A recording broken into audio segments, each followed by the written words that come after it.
Welcome to all in the new lecture that is on applications of determinants.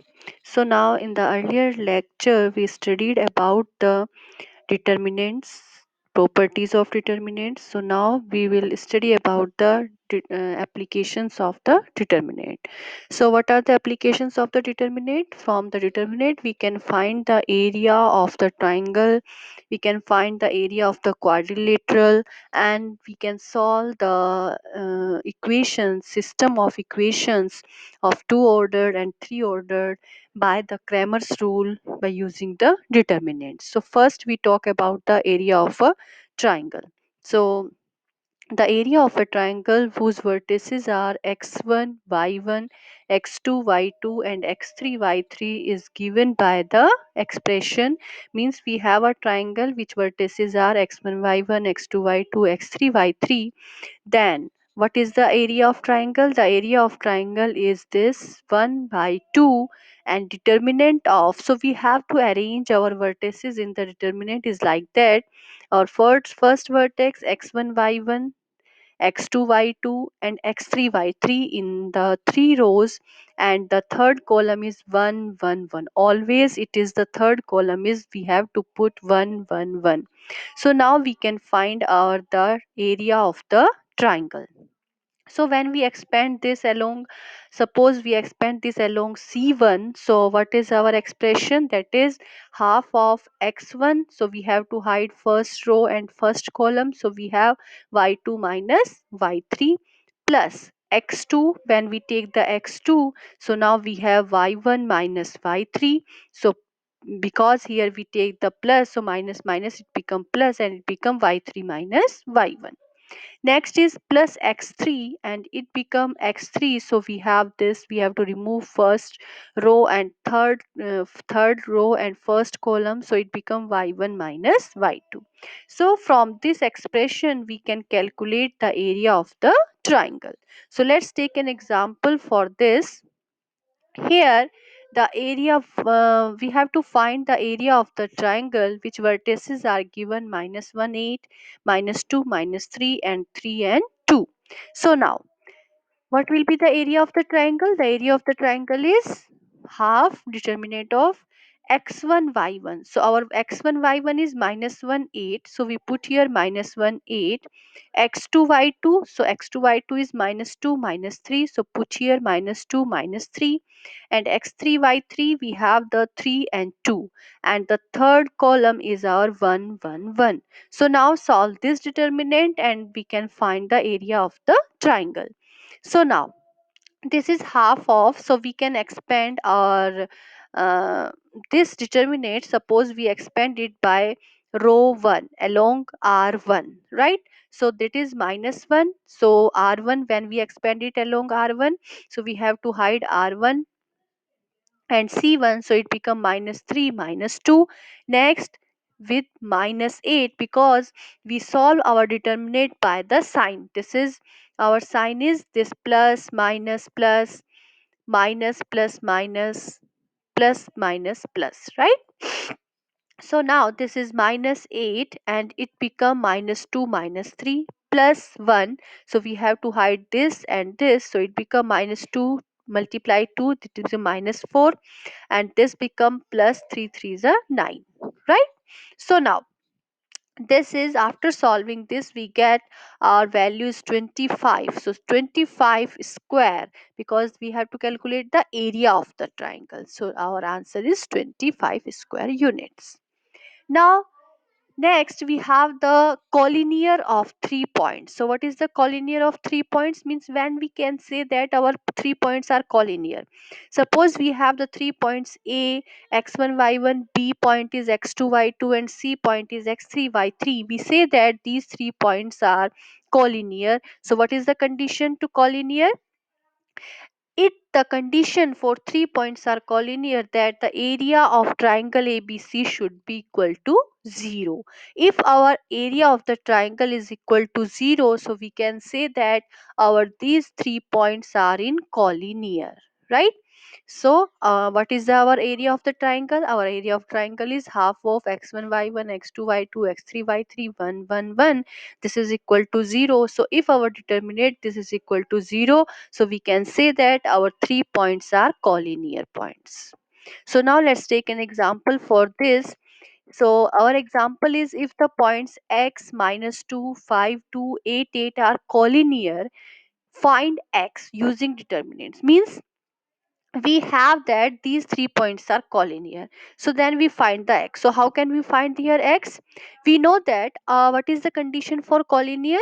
The 3 points are collinear if our area of the triangle is 0. So we put here this determinant, this is equal to 0. So these we put here our points x1 y1 means x minus 2. Here we put x2 y2, that is 5 2. Here we put x3 y3, that is 8 8, and this column is 1 1 1, and this determinant put equal to 0. And now after expanding of this determinant and putting it equal to 0, so we will get the value of the x. So now when we expand this along our R1 row, so when we expand this x, so x means we have to hide first row and first column. So our determinant value is 2 minus 8, right? Then minus of element is minus 2. So when we take this minus 2, so we have to hide first row and second column. So now our determinant value is 5 minus 8 plus 1. When we take this element, so we have to hide r1 and c3. So now our determinant value is 5 8 40 minus 8 2 16 equal to 0. So now after solving this, we get our the value of x, that is 3. So now we can calculate our the value of the x using the determinant. Clear? Next, we find the area of the quadrilateral. So how can we find the area of the quadrilateral? So in quadrilateral means when we have the four vertices and the four edges, right? So four vertices, if we have suppose x1 y1 x2 y2 x3 y3 and x4 y4, then this expression gives the area of the quadrilateral, that is half of x2 y2 x3 y3 x4 y4 1 1 1 plus half of x1 y1 x2 y2 x4 y4 1 1 1. So you have to arrange your vertices like this. Means how can you arrange your vertices? So no need to remember this particular vertices, you can find like that. Suppose what is our quadrilateral? Suppose this is our quadrilateral, right? Because here we have the four vertices x1 y1 x2 y2 x3 y3 and x4 y4. So if we have any quadrilateral, so we can convert our any quadrilateral in two triangles, right? Suppose here we convert this quadrilateral into two triangles like that, right? So and we know already that what is the area of the triangle, right? So first we convert our quadrilateral in two parts of the triangle. So now use your the area of the triangle. Suppose first we take this triangle. So here we have the vertices are x2 y2 x3 y3 and x4 y4. So what is the area of the triangle? Half of what is this? x2 y2 1 x3 y3 1 x4 y4 1 plus the area of this triangle, and its vertices are x1 y1 x2 y2 and x4 y4. So now we arrange here x1 y1 x2 y2 and x4 y4. So like that you have to arrange your vertices, otherwise you did mistake to find the area of the quadrilateral. And you can take, suppose you can take like that also, you can convert your quadrilateral by the separation of this line that convert to two triangles, right? So it's depend on you where you can separate it in two parts of the triangles, right? But according to your separation, according to your separation of the two triangles, you have to consider your vertices along like that. Clear? So now we can find our the area of the quadrilateral. So you no need to remember the order of this, only just any quadrilateral. So you arrange your vertices like that and separate your two triangles of the quadrilaterals and find the area. Arrange your vertices like that. Clear? So now let's take an example. Here we have to find the area of the quadrilateral, which vertices are -4, 2, 6, 1, 2, -2, -4, -1. So now what is the area of the quadrilateral? We know that the formula is this. So put here the values of these vertices: x2, y2, that is 6, 1, x3, y3, that is 2, -2, x4, y4, that is -4, -1, x1, y1, so that is -4, 2, x2, y2, that is 6, 1, and x4, y4, that is -4, -1. So now solve this determinants, and along here we solve this determinant along r1 and this determinant along r1 also. So now when we expand this, so after solving we will get the value of this determinant is -26. But here we calculate the area, so we can take the our area is 26 square unit, right? Next we can find the solution of system of two linear equations by Cramer's rule by using the determinants. So that is called the Cramer's rule. So what is the Cramer's rule? Here suppose we have the system of linear equations, two variable system equations we consider here. So take the two variables x and y. So now we take first equation is a1x plus b1y equal to c1, where a1, b1, c1 are the coefficients, and a2x plus b2y equal to c2. So now we have the two equations with two variables. We solve this system of equations by the Cramer's rule. And what is the Cramer's rule? So after solving any equations, what is the solution of the equations? We have, if we have any equation in terms of variables, so what is the solution that we need? What is the meaning of the solution? Solution meaning is that we need to find the value of x of variables, that is x and y. That is the solution of any equation. So now what is the value of x? We calculate our x is capital D1 by D, and variable y is capital D2 by D, provided D not equal to 0. So what is here capital D? Actually here capital D is our represent the determinant. So capital D is the coefficient of determinant of the coefficient of x and y.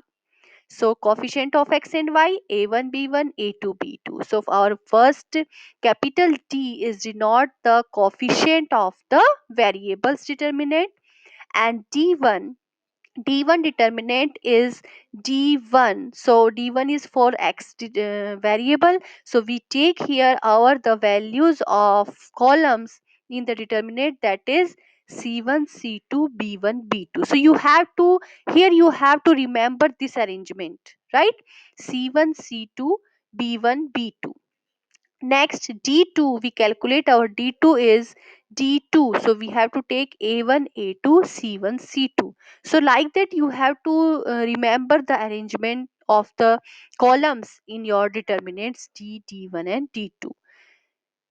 So now let's take here first. Here we have some conditions are there, because our x value is d1 by d and y value is d2 by d. Suppose our capital D here, if our capital D, two cases are arises here, if D is suppose equal to 0 or not equal to 0. So first suppose our D, capital D, this is not equal to 0, then we say that the system is consistent and has unique solution.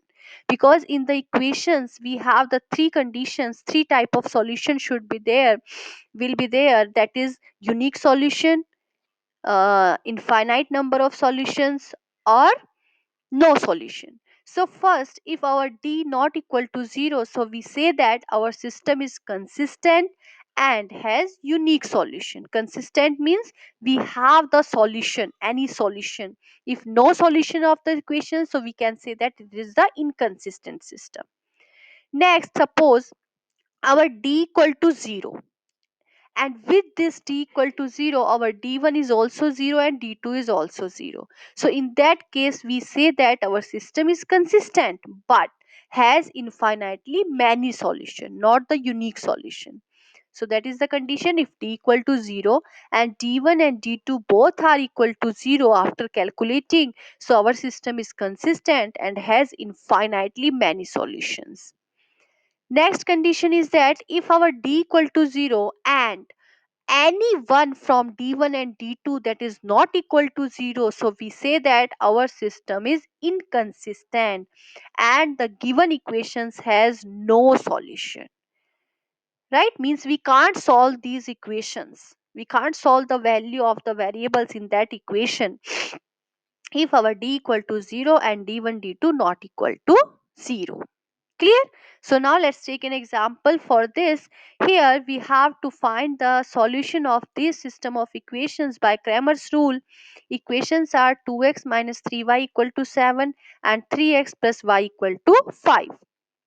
So now here first we calculate capital D. So what is the capital D? Capital is D is the determinant of the coefficient of the variables. And what is the coefficients of the variables? That is 2 minus 3, 2 minus 3, 3, 1, 3, 1. So now we already know how to solve the two order determinant. Simply we have to take the cross multiplication 2, 1, 2 minus and minus, so 1 is minus, so minus minus plus and become 3 3 9. So 2 plus 9 11. So we see that here we get the d is 11, that is not equal to 0. So not equal to 0, so we have the only one condition. If our d not equal to 0, it means that our system of equations has the unique solution. So now find d1 and d2. So what is d1? D1 is our determinant is that 7 5. First column is 7 5 and second column is minus 3 1. So now we solve this, multiply 7 minus minus plus 3 5 15, so it becomes 22. Now calculate d2. So what is the d2? The determinant of 2 3 first column and second column is 7 5. So now our d2 is minus 11. So now we calculate x and y. So our x is equal to d1 by d. So d1 by d, it means 12 22 upon 11, that is 2. Y is our d2 upon d, that is minus 11 upon 11, that is minus 1. So now our solution of these equations 2 and minus 1. Next, we have the solution of system of three linear equations by Cramer's rule. So if our system of equations, we have the three equations are there, three variables here, x, y, z. So first equation is a1x plus b1y plus c1z equal to d1. Second equation is a2x plus b2y plus c2z equal to d2. And third equation is a3x plus b3y plus c3z equal to d3. So here we say that here we have the elements are d1 d2 d3, right? These are the constant terms. So now our x is here d1 by d, y is d2 by d, and another one element is also, one variable is also there, third variable is also there, that is z. So that value is d3 by d, provided d not equal to 0. So now what is d? You know capital D is the coefficient of the variable. So here we have the three variables, so we have the 3 by 3 determinants here. So all coefficients are a1 a2 a3 b1 b2 b3 c1 c2 c3.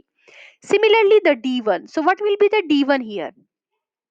Like the second order determinant, d1 is here are d1 d2 d3 first column, second column is b1 b2 b3 and third column is c1 c2 c3. Now d2, what is d2? D2 is here are first column is a1 a2 a3, second column is d1 d2 d3 and third column is c1 c2 c3. Now d3, what is the d3? D3 is here a first column is a1 a2 a3, second column is b1 b2 b3 and third column is our d1 d2 d3. So now we can calculate d1 d2 d3. So now, what are the conditions? So our first condition is that if d not equal to 0. So we know that if our d not equal to 0, so our system is consistent and has a unique solution. Second, a case arises that if d equal to 0 and what is the second condition, d1 d2 d3 all are equal to 0, so we say that our system is consistent and has the infinite solution, right? Next thing is that if d equal to 0 and one of d1 d2 d3 not equal to 0, any one if we have not equal to 0, so we say that our system is inconsistent and has no solution. Next part is come here, if d1 is small d1 d2 d3 equal to 0, what are the small d1 d2 d3, that is the right part of our equations, that is the all are the constant terms. If that is equal to 0, our right part all equations our right parts is 0, so our system is called the homogeneous linear equations. In equations if our right part all are 0, so which type of equations we say that are the homogeneous linear equations, and if our right part have some values, so we said that non-homogeneous equations. So in that case our solution is if d not equal to 0, in that case so our system has the trivial solution. That trivial solutions means all our variables value is 0. If d equal to 0, then the system has infinite solution. So in the homogeneous linear equations we have only the two type of solution, one is the trivial solution, one is the non-trivial solution. In trivial solution we have all the variables value is 0, and in the non-trivial solution we have the infinite solutions, right? So now let's take an example. Here we have the three equations, so we solve these three equations by the Cramer's rule. So we solve this, first we calculate our capital D, that is the coefficient of the variables determinant, that is 5 minus 1 4, 5 minus 1 4, 2 3 5, 2 3 5, 5 minus 2 6, right? So now we solve this by the expansion of here, along the r1 we did the expansion, so now we calculate and we get 51, and 51 this is not equal to 0. So now what is the meaning of d not equal to 0, and here our d1 d2 d3 all are non-zero, right? So this is the non-homogeneous equation system, and d is not equal to 0, it means this system of equations has the unique solution. Unique solution, that means we have the value of x y z. So now calculate d1.